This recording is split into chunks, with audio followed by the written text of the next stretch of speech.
Good evening, everybody. This is Jeff Colson with Junior Hockey Advisor. Tonight, we've got a lot of stuff to cover. We got a lot of information to go through. Thank you for giving me a little bit of your Sunday night, spending a little time talking hockey, spending a little time talking junior hockey, and up to and through junior hockey. Tonight, we're going to cover a lot of material. We'll cover the news, but then we got to get into some stuff that just is irritating stuff. The news is going to be enough to get us rolling, but when I say irritating, it's because I've got on this rant about politically correct and politically incorrect lately when we talk about hockey-related information. And we need to look at some things, and we got to balance between rhetoric and what's real in the world of hockey. And we're going to have to, and like I've told you before, if you're a snowflake, if you're dyed-in-the-wool, follow the crowd, do everything exactly like the man tells you to do, this isn't the show for you, okay? We're going to shake the tree a little bit. We're going to rattle some cages a little bit, but we're going to try to get down to the brass tacks and the roots of some things as we go through the show tonight. It should be a good show. But as usual, we got to start with the news. It's good to see we got some people coming in. We've got Long Island coming in. We've got Vincenzo coming back in next to Sing Sing. I see Cousin Jeannie in Flint, Michigan up there. Got a lot of people coming in. It's great to see you all. It's great to be here tonight. Once again, if you like what's going on, please. Oh, by the way, you can get all this content on YouTube. So if there's things that I refer to in videos, if you don't want to go through the Facebook page and scroll through, which is pretty easy actually, you go to the Junior Hockey Advisor Facebook page, and you go down on the left side, there's a thing called videos. You hit the videos, and you can pull up all the content. And what I'm starting to do now is I'm actually starting to segregate the content into topics. So you don't have to watch the whole hour. We're starting to break out topics. Like last week, people really enjoyed just the politically correct part of it. So we actually are breaking that stuff out now into subtopics. So when you pull up the videos, we're going to start breaking them into really small pieces. So if you don't have time to listen to the whole show, you can pick up one or two topics and have some fun with it. And that was because you asked for it. It's not because I wanted to do that. That's a lot of work. It wasn't something I was expecting to have to do. But if that's not where you want to go, you can always go to YouTube Junior Hockey Advisor, and you can always go to our website. Now, if you go to the website, one thing nice about that is there's free content that you can get on the website. There is a 3 things junior hockey programs promise that they don't follow up with. It's a free downloadable. All you got to do is click on it. You can pull it right up. And don't forget also, there's another free downloadable that's only available at the top of our Facebook page, not our discussion group, but Junior Hockey Advisor Facebook page. And that one is how to hire. It is a document that helps you hire an advisor. It walks through all of the questions you should ask to make sure you have all the information properly aligned. And it's an 8-page document, free, no strings attached. There is no, at the end of it, you're not being upsold. What do? I'm Jeff Colson. I am a master certified coach. I've been doing this for 35 years. I've been a college NCAA coach. I've been a junior owner, general manager, coach. I've coached at every level, including girls hockey, into the national finals. We lost by a goal. ASBAT, good team. But it all adds up to me trying to share with you the process. My expertise is the process of moving from youth into juniors and then juniors to college. Let's get rolling. Let's get into news. Let's get into the show. Should be a good show tonight.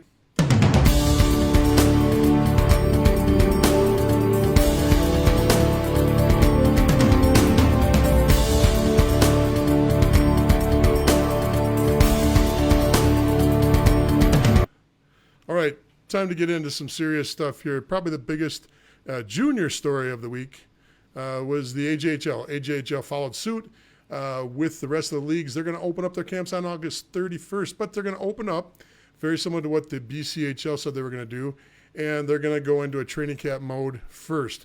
So players can opt in or opt out of the training camp procedure, and then as the province opens up and the local governing bodies open up, then they'll proceed into their actual playing. So they're going to get the kids up. They're going to, there's rumors, once again, rumors.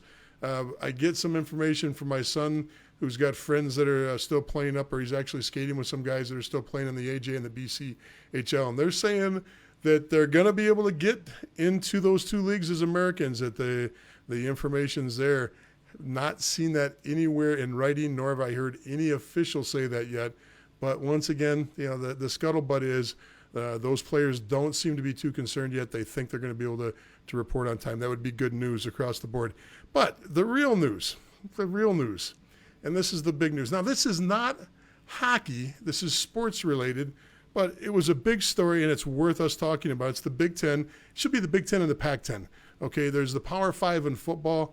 The Big Ten opted across the board to postpone or cancel all of their fall sports. And we finally confirmed a lot of the rumors we've been hearing from yesterday, and that is within the past several minutes, the Big Ten Conference, one of the Power Five in the country, has officially announced that it has postponed fall sports, and that includes football. Keep in mind, these are schools that bring hundreds of thousands of people to games each and every Saturday. I've just pulled up the statement that the conference put out just minutes ago. I want to read to you in part what it says, saying that we know how significant the student-athlete experience can be in shaping the future of the talented young women and men who compete in the Big Ten.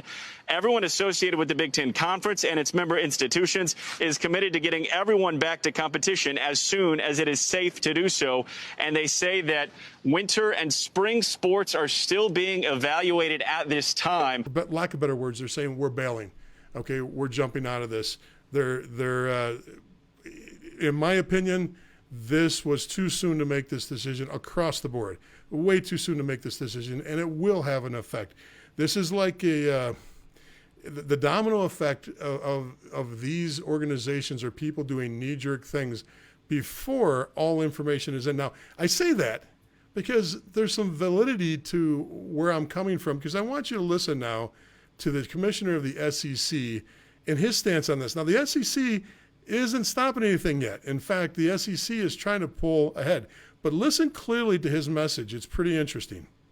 Are the student athletes safer by playing football? Can you make a case for that, Greg? Well, I certainly think we can make a case and have made a case that they're in a much more healthy situation, working out in our facilities with medical care, with health protocols around COVID in this new environment, compared to go lift weights at your local gym with who knows who's overseeing you, what kind of health expectations, what kind of workouts, what kind of monitoring. I think that's really, without a doubt, what we're continuing to do is to support the healthy return of competition. So we've had a busy few weeks. The NCAA has issued some national expectations. Last Friday, we announced health protocols that go beyond what the NCAA said is minimums. We're looking at third-party testing opportunities so that we can have independence, common reporting, common testing. A lot of work to achieve that, but certainly a part of making football viable. And our medical advisory group has said, yes, we can continue to go forward. Were that advice to change, certainly would be a stopping point. But the indicators are we can right now do what we're doing in a healthy way, and we're going to continue to consider that central issue, health, as we move forward. We hope towards competition with no. Wow. So the SEC, clearly the best football conference for the last decade, I don't know. And that's coming from a Michigan football player. I don't like saying that. But you're hearing the commissioner of the whole athletic part of the SEC coming right out and saying, our doctors are saying, yes, we can do it safe. Now, if anybody's been around a Division I campus, if anybody's been around a Big Ten, Pac-10, especially on the sports campuses of these universities, you can't ask for a better situation for health, for medicine, for a bubble. You've got the ability to control and to protect your athletes and to keep them safe and to keep them in an environment that is absolutely the best environment to continue to train, to be able to play, and to be able to eat their meals with their teammates. You know, the dorms are easily segregated to keep the players in a bubble, especially on the football side. You know, with the training table and with the medical staffs and with the trainers, they could be testing these athletes once, twice a day if they wanted to, and keep them in a very safe environment. By bailing, you're letting them loose out into the world. And I hate to say it that way, but if I'm an athlete and I'm told that, you know, my season was supposed to start late August and go through November, and then I was going to go to a bowl game sometime in late December, and all of a sudden you tell me that you might start the season somewhere, you might start training in December or January and play in the spring. What do you think I'm going to do? Do you think I'm going to keep my nose to the grindstone? No, it's time to release a little air. You're going to have a lot of problems right now, and it's guaranteed there's going to be problems in this.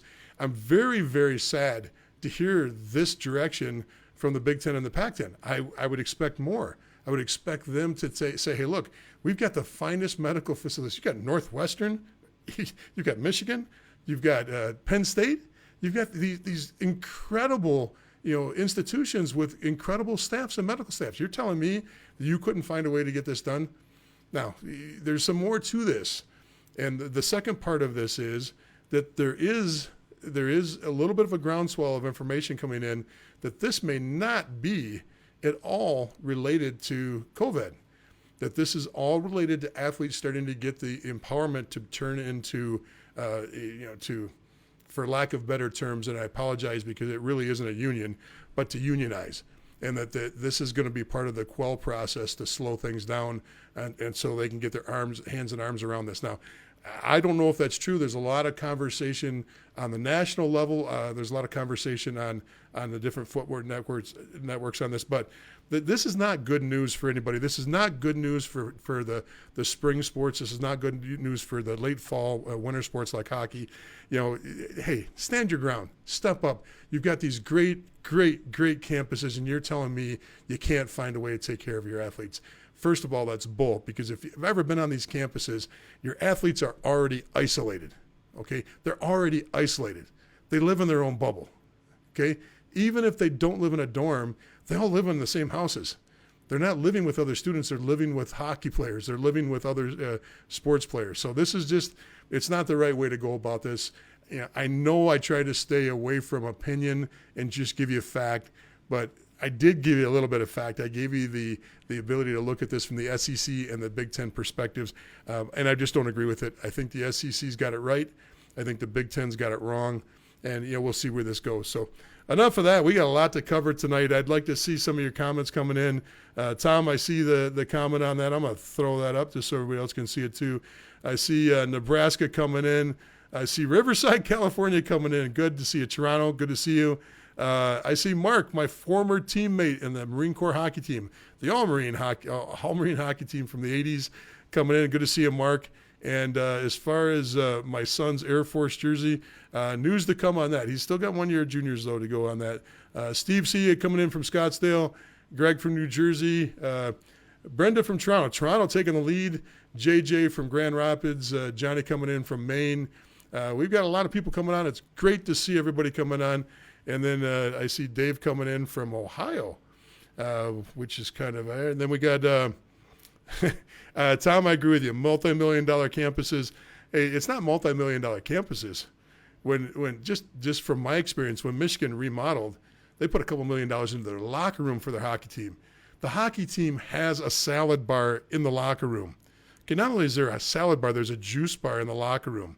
Okay, there's we're talking everybody's got a plush seat to watch film in. There is a mud room that is identical to the locker room. There's more space up in that locker room that if you needed, the kids could all bring in their tent and camp out in the locker room themselves. So it's just not, these are multi-million-dollar facilities, just not campuses in themselves. So, all right, we got a lot to cover. Let's get into, I want to get right into talking about some of the politically incorrect stuff. Let's go.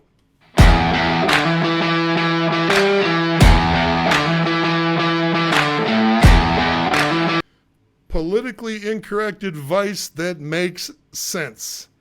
All right, the first one, this one drove me the crazy. Now, there's some good stuff out there, folks. The one thing that's great about what I do is there's other people that do the same thing, and there's some people that do it very, very well. I am not going to tell you who's bad and who's good, but I listen to a lot of different things out there. I listen to some podcasts.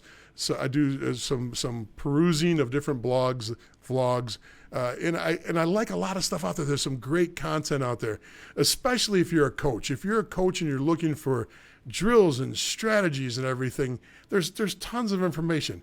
But once in a while, there's just something that comes across that drives me nuts. And I'll tell you what it is. An ADM director was being interviewed by a very reputable person on, in this industry that I'm in, which is providing content. He does a great job with the content. And the question came up, well, first of all, the USA Hockey ADM, that's the American Development Model, that's the model that was created over 10 years ago for the express purpose to accept $9 million a year from the NHL. I've got a whole video on it. Go back and watch the video. It's USA Hockey, how it works. You can get all that information about how that process works. But the ADM is set up. Now, there's great things about the ADM. There's so many things that they do well. But what they're not is they're not your babysitter, okay? They're not there to tell you what to do. They're there to build a structure. They're there to keep coaches, the rules in place, keep coaches certified, check their backgrounds. But when they start overstepping their bounds and not only giving you information, but putting a shame game on parents for what their decisions are, that's where I just got to go, hey. So anyway, this ADM director was being interviewed. And the first thing he did was give it a little bit about his information. Grew up in Minnesota, played all the time, and he said, you know what? And I don't want to quote him because the comment was something very similar to, in my youth, I was on the ice 365 days a year, or he said, I got at least the average of 365 days worth of ice a year. So don't quote me on that, but he made a comment like that. But the next comment out of his mouth was, I controlled my development. And he was proud of that, which is okay. That's great. Then he went on to say, the question came up, what's wrong with AAA? The question came up, what's wrong with AAA? And he answered that it's too many games and that we've got to add more practices and more structure.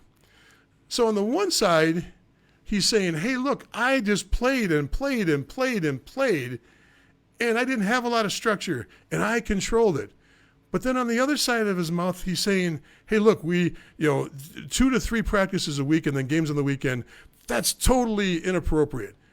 And he was advocating, now this is the part that, once again, the hypocrisy of this just gets to be nuts sometimes.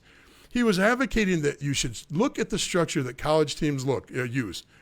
And he was strongly, now this is a former NCAA Division I college coach. He was strongly advocating 4 practices a week. Now remember, this is for youth. He's talking what the youth should be doing.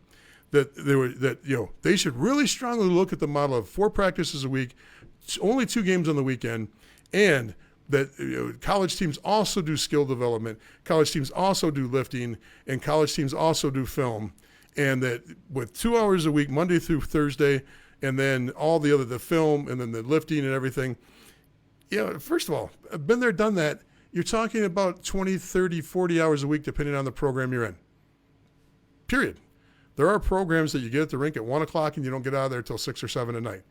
And that's the way it is. That because they go through pre-stretch, they go through film, they go through your taping, or you get your rehab done, whatever you got to get done as far as medical stuff goes. You're there forever. So that's the advocating part, is he's advocating that you look at that model, and I'm thinking, that builds robots. That builds robots. Okay, I'm all for development, but you know what? If you're on the elite path, don't you already work in a clinic on the side, or work in with a professional skating instructor on the side, or work on some skill development on the side, or use the rapid shot on the side, or maybe just stick around with your buddies on a Friday night or a Saturday and go to open skating so you can chase around the little 12 or 13-year-old girls. I'm assuming you're 12 or 13 yourself. I'm not me or you, the adult. Okay, but my point is, there is absolutely no way that anybody should tell you as an adult what to do in your path. There's no way. This is a free market. It's absolutely a free market. And when people start trying to give that kind of advice, I just absolutely go nuts on this, because it's not their role. The role is to give everybody good advice, good content, and good quality coaching. So, what's wrong with AAA hockey? There's nothing wrong. Let's look at a few things. The most Americans ever. Now, I know we've got some Canada people on here. I'm railing on USA Hockey right now, and I'm railing on one specific person on it. So this is not to try to say USA Hockey or the U.S. is better than Canada. I'm just saying that we've never had as many Americans in the NHL as we have right now. We've got a league, the USHL, that has consistently been the top league for draft picks to the NHL consistently now, okay? It is the best producer of players for pro hockey right now. Okay, we have the most players, American players playing at the NCAA level ever. It used to be there were several schools that had 70, 80, 90% Canadians in American schools. You don't see that very often anymore. But when you look at all this information, you tell me, and we just did this. We did the 16 and 18. I just did a whole show on 16 and 18 hockey and how it's healthy, it's thriving, and it's vibrant. It's not out of control. It is part of the fabric. Now, if all these things are going right and all these things are at the peak, why? Why do we have people that are in positions of power trying to say, oh my gosh, we've got to change, we've got to take away all these crazy people that are doing stuff in AAA hockey. AAA hockey's out of control. And it is so far from the truth. Of course there's parents that are out of control. It's that way in every sport. Okay, of course there's people that do things that are not right or abuse things. That's the minority. That's the big minority. So look at that list. Look at that list right there, and you tell me where we're broken at. If we're able to produce at that level for the first time ever, and this has been consistent for a few years now, why are we looking at this and saying there's a problem? So I just don't understand this. I really have a problem with people that are trying to perpetuate problems that aren't there. Okay? Yes, there's the ability for you to choose a team that only plays 30 or 40 games a year. Yeah, you can do that. You can play 50 games a year too. Yes, you can choose to do so many things as a parent and as a player to develop yourself. But let's not forget, let's not hide from the fact. You just got to go back and look at that brick team. And I know I've brought this up before. Look at that 99 brick team. Just go to the brick and look at the 99s in the brick. And you can do this on Elite Prospects too. First of all, it blows the doors off of all the numbers of attrition. When you talk about what USA Hockey puts out for attrition and you look at the level of players that stayed with the game from that 99 brick tournament overall, the whole tournament, compared to the numbers that Hockey Canada and USA Hockey give you as far as what their attrition rate is, that tournament blows the doors off. That's 10 and 11-year-olds. Okay, so if 10 and 11-year-olds are already playing elite hockey and they can continue to stay with the game and they all, the mass group stayed together, there was no huge drop-off with that 99 group. Now, there's more data coming in with the 2000s, the 01s and 02s, and it'll be evaluated as we get a little bit further down the road. But the 99s are right there in front of you. The information is there. There's no drop-off on attrition. In fact, the attrition is like 7 times better than what USA Hockey and Hockey Canada uses their baseline attrition rate. If that's the case, then the AAA part of it isn't the issue, and there is no issue there. Let people decide where they want to go. Let people decide how they want to play. Okay? If you're in Minnesota, there's a model there for you. Okay, if you want more, you can join a pre-high school team or pre-8th grade, 9th grade team. They've got them. Okay? If you're on the East Coast and you want to go the prep route, there's teams that will let you go the prep route. It should be free choice for anybody in the market. Anybody should be able to go any direction they want. Tom, I see a lot of information there. I'll try to read that when I get a second here. But this is not a complete slam on the ADM because there's a lot of good things on the ADM. I was very involved with the process and starting up. In fact, the ADM people, especially from the National Training and Development Program, came into our facility numerous times when they were setting up their facility in the Plymouth rink when they bought the Plymouth rink, and a lot of things they did modeled off of things we were already doing. So I'm very aware of how this model works. I'm very aware of long-term development. I'm just not a fan of anybody saying, you're not doing it our way. And if you're not doing it our way, it's clearly the wrong way. So that's enough on that. I saw that and I thought, you know what? I got to say something because it just needs to be said. Okay, it just needs to be said. And I know I probably am going to lose market on that and lose people on that one. But hey, that's the way it is. I hope you can deal with my rant on that one. Now let's get into a couple other things. Okay, the next thing I want to discuss. Okay, probably 8-10 people this week had issues with coaching.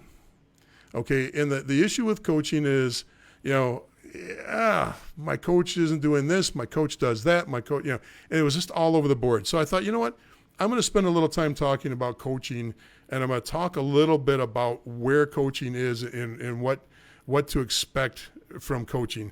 So this is the way I see it. This is what I think most people are looking for when they're looking for a coach. They want this guy. Okay, that's where they want to start. Then they want this guy. They want somebody that can psychoanalyze every situation. Oh, that's not enough. They want this guy. They want the brightest guy out there. They want a guy that can, outthink every other coach. Okay, that ain't gonna happen. Okay, but there's one more on here. Where's my other guy? I lost one. There's another guy, and there should be a Bill Belichick on there too, because you want a tactician on there too. So that's not going to happen. You also want this guy. Tonight, we stay with them, and we shut them down because we can. Tonight, we are the greatest hockey team in the world. This is your time. Now go out there and take it. Okay, love it. Great speech. So the reason I'm bringing this up about coaching is, let's put this in perspective. Youth coaches, even if they're paid youth coaches, are limited. They're limited by what they can do and how big of a staff they have. Even if they've got 2 excellent assistant coaches, they're limited. It's just the way it is. They don't have junior staffs. They're not in a situation like the USHL or the North American Hockey League. They're not a pro team, nor are they a Division I or Division III college team. They don't have those resources. So when you're looking at a situation where you're expecting a lot from your coach, let's back off a little bit. Coaches are coaches, period. Let's quit thinking of coaches of being this mastermind motivator. Now, you'll get a guy like Herb Brooks. Yeah, he's a good motivator, okay? But he was also a guy that had he was good for 1 or 2 or 3 years with his players, and players burned out really quick on him because of his style, very intense style. You'll get a guy that's really good at something, but they're not everything. Okay, let coaches just be coaches. Coaches should not interfere with your personal life. And I'll give you the one that bothered me the most this week. Your coach should not be the motivator to get good grades for your kid. If you're a mom and dad and you go to your coach and you say, Coach, Johnny's getting a B and he should be getting an A, and you go, can you talk to him? That absolutely is stepping over the line. Why would you put your coach in that situation? Okay? If he's meeting the criteria to play on that team, because most coaches have a grade point average, why are you putting extra emphasis on the coach doing the job of a parent? Period. That's what it is. That's a bailout. You just pulled the chute, you're floating down on your parachute now, and you put the anchor in the coach's hand. So the coach jumps out of the airplane carrying your anchor or your anvil while you just pulled the chute. Not fair. Not fair. Let coaches be coaches. They're not great psychoanalyst people. They're just not. Okay? Some of them are good at motivating. What you should expect from your coach is that he runs a good practice, he runs a good bench, he's fair, he's disciplined, and he's on time. Anything above and beyond that is gravy. Anything above that, he should be fair. He should be honest. He should be a good communicator to your kid. He should run a good practice, run a good bench, and he should be on time. Anything above and beyond that is gravy. If he helps you get to the next level by making a phone call or 2, good for you. That's awesome. Can a coach move 20 kids up to the next level? Extremely rare. Extremely rare.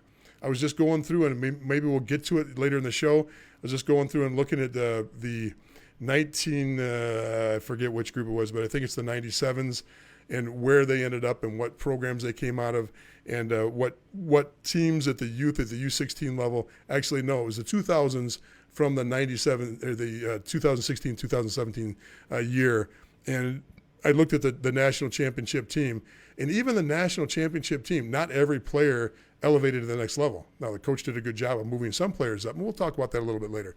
My point is, let the coach be a coach. Don't expect him to be the greatest motivator in the world. If your kid's not motivated, maybe you shouldn't be on an elite team, okay? It's his job to bring a motivation to the team, the player.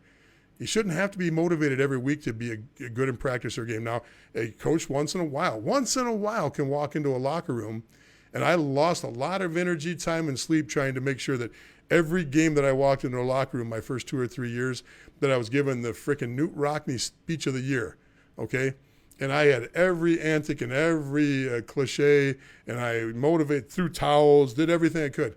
It was going in the opposite direction of where it needed to go. The players need to bring the motivation. So if your player's not bringing the motivation, the coach shouldn't be there. Now, once in a while, big game, coach can step up. Okay, I'm not saying that the coach can't do that. I'm saying don't expect that from the coach. Don't expect him to be a medical technician. He's not a doctor.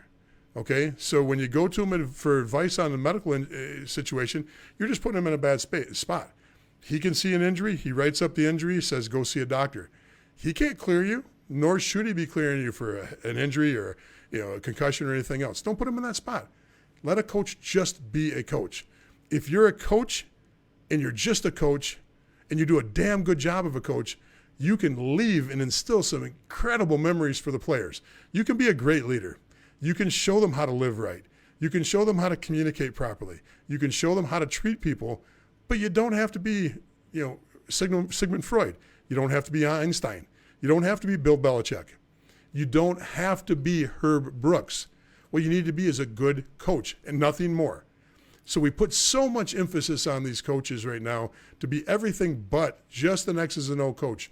Let a coach run a good practice. Let him just go out there and be a good coach of the game. But you'll also find out over time, the thing that most people worry about is, oh my gosh, we got a bad coach this year. That could be the best thing that's ever happened to a player, is if a parent can work with their player through a bad coach and talk about all the things they can do and all the strategies to work with. Maybe you don't get the ice time you deserve. Maybe the coach just screams too much. Maybe the coach just doesn't know what he's doing. There's bad coaches. There are bad coaches. We all know that. But you can learn just as many, if not more, valuable lessons from a bad coach than you can from a good coach. Then when you triangulate everything at the end of your career and you go, you know what? If I didn't have that one bad year, I would have never ended up over here, or that wouldn't have happened.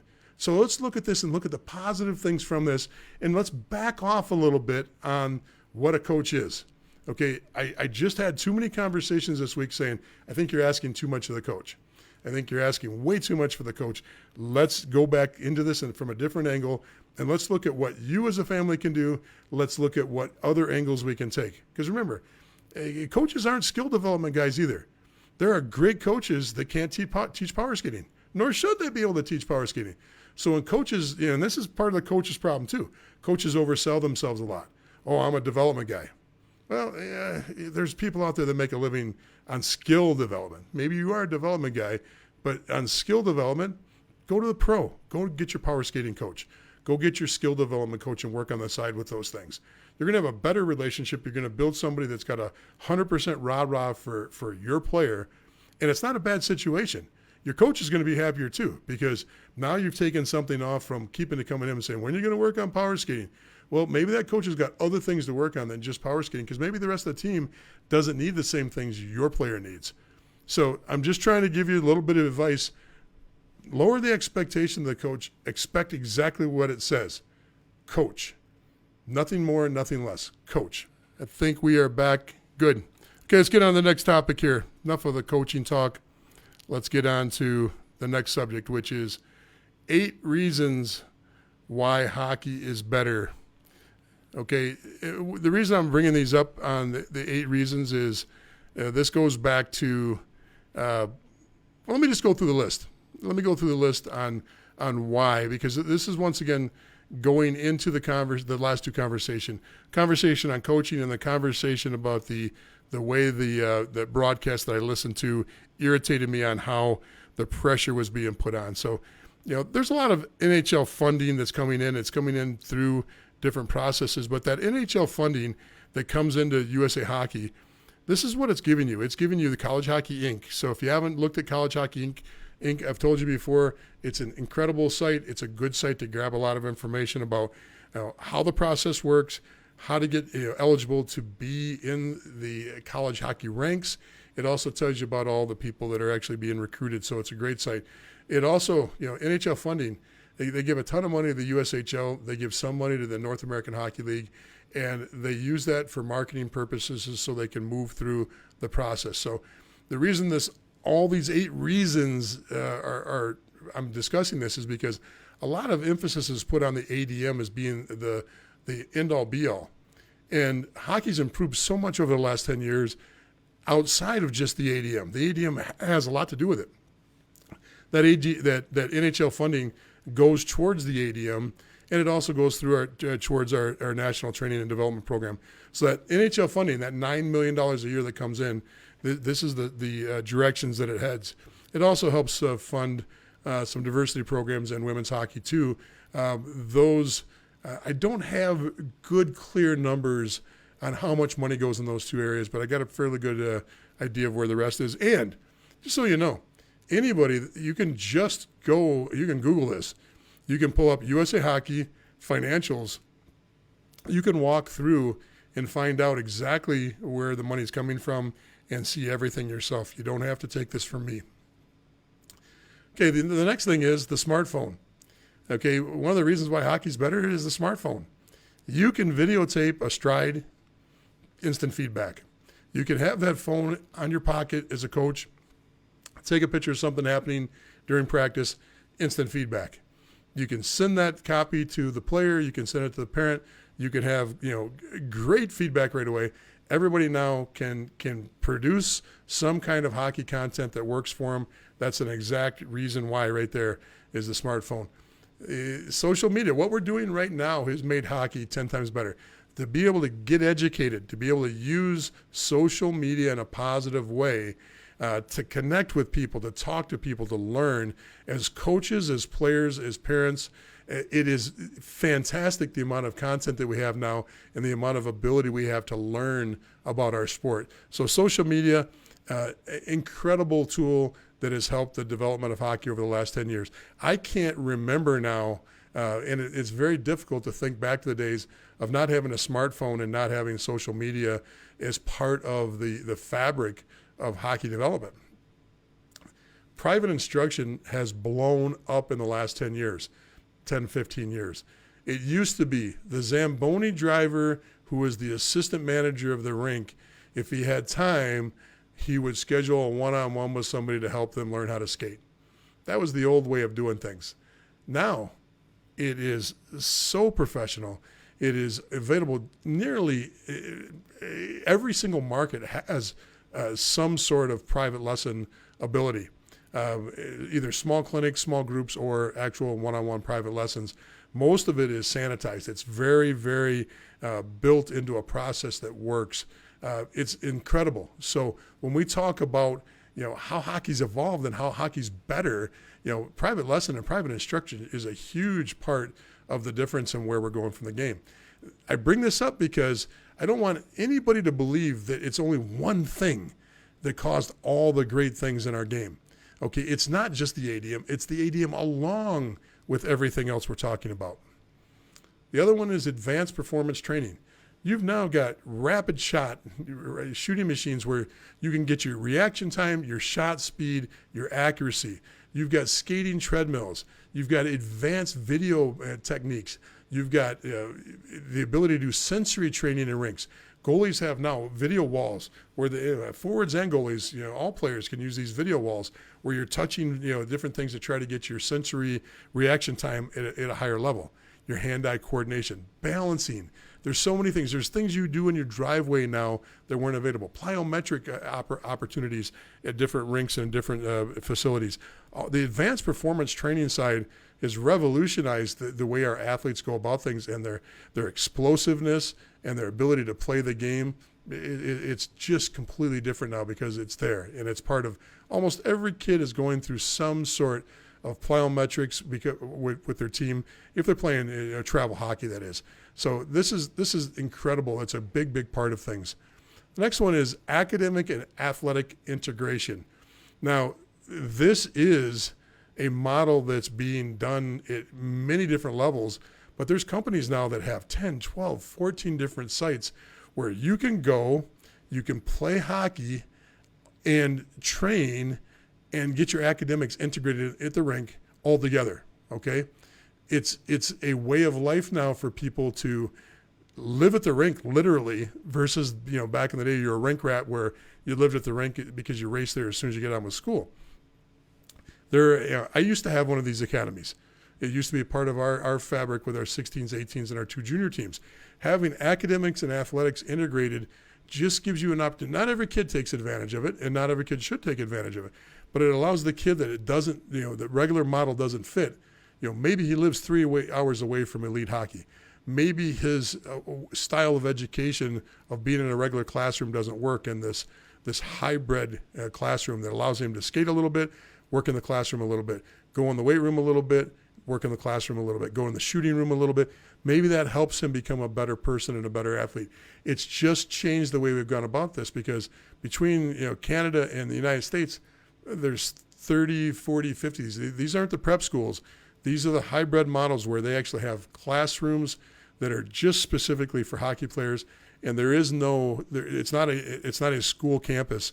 It's literally a situation where it's built just for hockey players in that market. So that's a big part of why hockey's better, along with skill-specific equipment. You can put a rebounder in your driveway now. There's so many things, a little rebound passer. You can use these stick handling tools, these balance boards, all the sports-specific equipment, and on ice for regular, team stuff. There's just so many things. The innovations of checking dummies. The list goes on and on and on of just great tools. But you add all this stuff up, and this is why hockey's better. Now, when we get back up to talking about the NHL, part of the reason why the NHL has been a big part of this is because they've opened up to many more markets. Now we're starting to see that Texas and Arizona and California over the last 20 years has completely revolutionized the West Coast. We're going to see the same thing happen up with the Krakens with the Northwest now. We've seen the same thing happen in Florida. It's not uncommon to see great hockey players, or I should say it is common to see great hockey players coming from all these what used to be considered non-traditional markets. And it's just going to keep evolving because the NHL has grown into all these other markets too. So that's the great part about this. This is the big part of it too that most people don't give credit for where hockey is going and where it's come from. Off-season programming is incredibly important to the development of players. I'll give you an example. I've talked to so many parents that play tournament teams, and they play tournament teams, let's say, out of the Toronto market.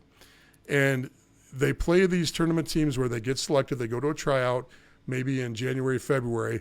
They make a tournament team, and the tournament team has 4 or 5 tournaments that they're scheduled to play May, June, July, okay? And this team's pretty serious, and there's plenty of them. I don't need to go through all the names of all these, elite-level tournament teams. But what the parents say, they go on this, they go, we love playing on this team, and my son loves playing on this team because we're playing with all good players, and the coaching takes a back seat. We go out and we have fun, and we just play. And so I just use that to juxtapose that message that we're hearing from an ADM person that says we need to model this over 4 practices, weight room, video, and just put all this pressure on the 4 days leading into the games. And the games are not important. I think we play too many games, okay? Oh, I got to tell you, that another part of that conversation, and I'll get back to this because I want to finish on this off-season programming. Another part of that conversation that bothered me was he compared it to somebody that played in the school orchestra or somebody that played a flute or the trombone. And he said they work all year long and they do 1 or 2 shows. And I'm thinking, has he ever had a musician in the family? Has he ever had him? If you're in a high school band, in the marching band, you're usually in the quartet. You're usually in the symphonic orchestra too. You're normally taking private lessons on the side. If you're serious about this, you're in 3 or 4 different bands. That's the way it works. And if you're really into it, and you're doing gigs at 13, 14, 15 years old because you're in a quartet that does weddings or does receptions or plays in the mall or does other things, and you're constantly playing. Are you kidding me? 3 times a year. That was a terrible, terrible, comparison. That's not the way music works. And to be honest with you, I was extremely livid at the time. I almost flipped the table over because I heard that and I was like, hey, what? Come on now. Let's not go there. That's not the way it works. Okay, so I had to get that out of my system. Let's get back to off-season programming. There are companies out there that just focus on spring tournaments, summer tournaments. It's a big part of the fabric. Players love doing these, and they're not hurting anything.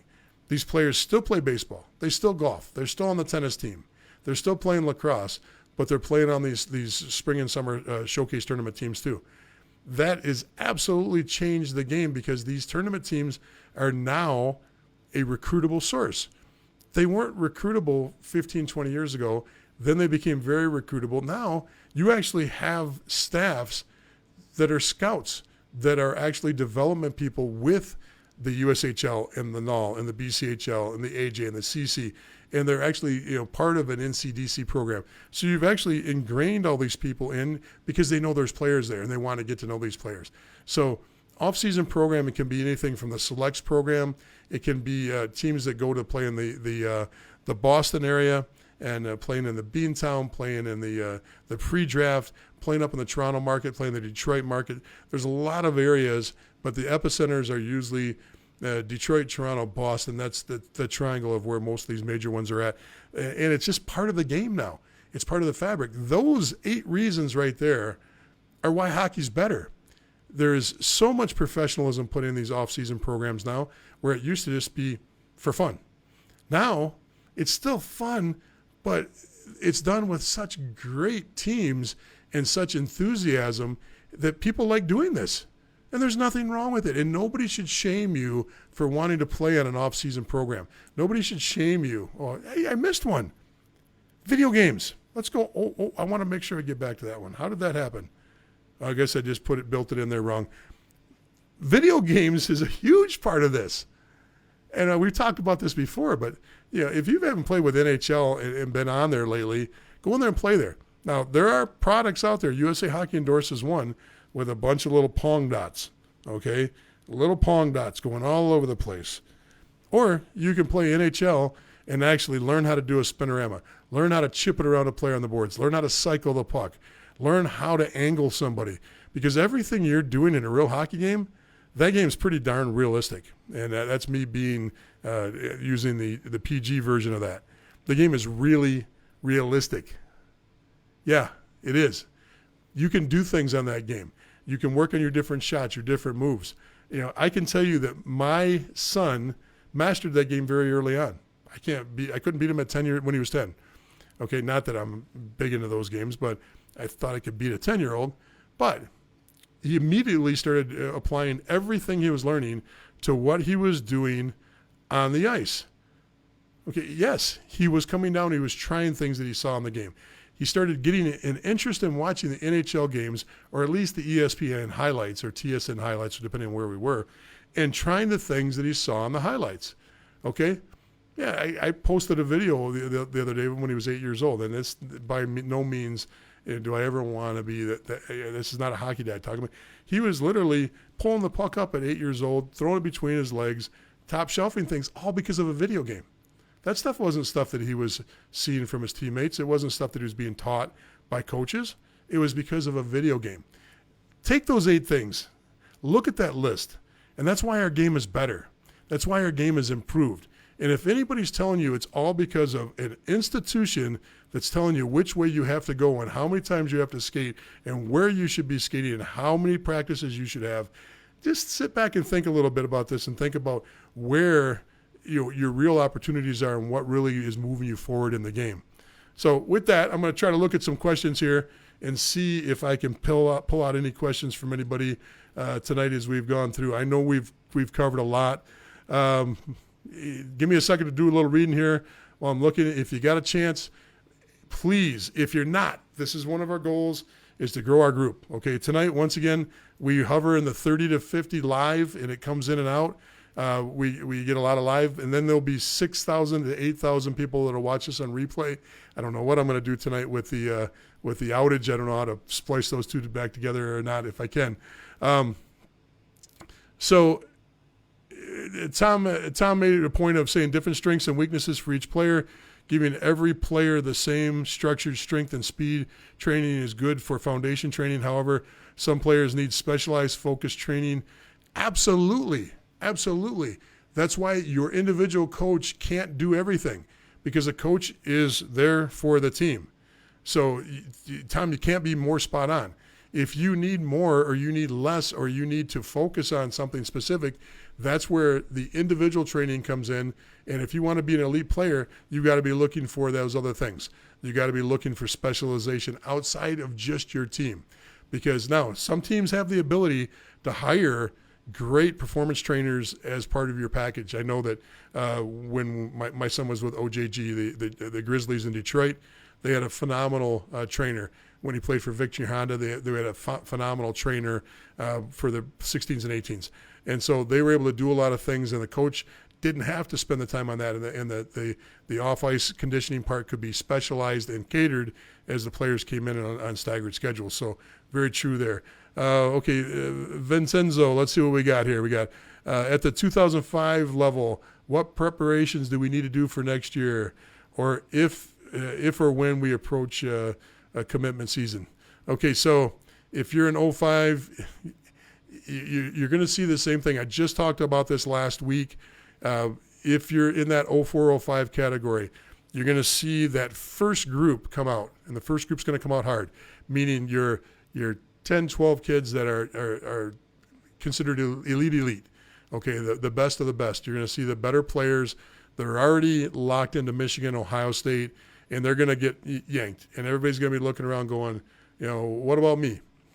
You've got plenty of time. Okay, remember, this upcoming season, the emphasis you're going to see huge numbers of the 2000s that are get their D1 commits that are still in the USHL, BCHL, AJHL, and the North American Hockey League.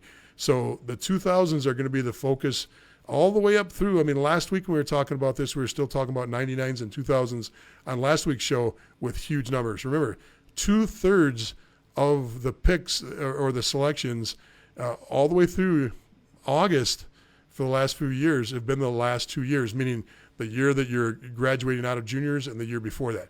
So I would expect if everything, now this is a really wacky year, so if things get back to normal, I would expect that the 2000s and the 01s will take up 2/3 of the picks all the way up through. And that means the 02s and 03s, and maybe some 04s will start coming into the picture and getting some selections along the way. And that'll mostly come from the higher leagues. That'll come from those 02s, 03s, and 04s will come from your elite preps, and they'll be coming from some of your top teams, especially if the kid's already played in the USHL. 05's got plenty of time. Unless if you're on that verge of being one of those top 10, 12 players, 14 players that are out there, then you've already got people knocking on your door. You don't have to worry about it. But if they're not knocking on your door right now, you absolutely don't have to worry about a commitment year as an 05 yet. It's just you got plenty of time. Remember, you're in 05. The 2000s and 99s right now are still in the middle of choosing between 3, 4, 5 schools. That's the guys that are at the D1 level. Not everybody, but there's still a handful of 99s and 2000s that haven't committed yet still, and we're in August. Now, it's a wacky year, but it's still the way it is. Now, next year, it'll be the 2000s and 2001s, and it'll be all the way through the year. They'll be jockeying back and forth and getting looks and getting offers, and that'll happen all the way through to next spring, summer for that group. Okay, so hopefully that helps a little bit on that. Let's see what other questions we got here. Yeah, Steve, I agree. You got to take off ice seriously. You got to eat like an athlete. No girlfriends. Ooh, you're gonna have a fight in a lot of households there to get away from that one. I agree. The legs. Yeah, the first thing that goes is the legs. Lisa, thanks for the comments. Self-motivated, true. Carolyn, thanks. I'm glad I'm to be back myself.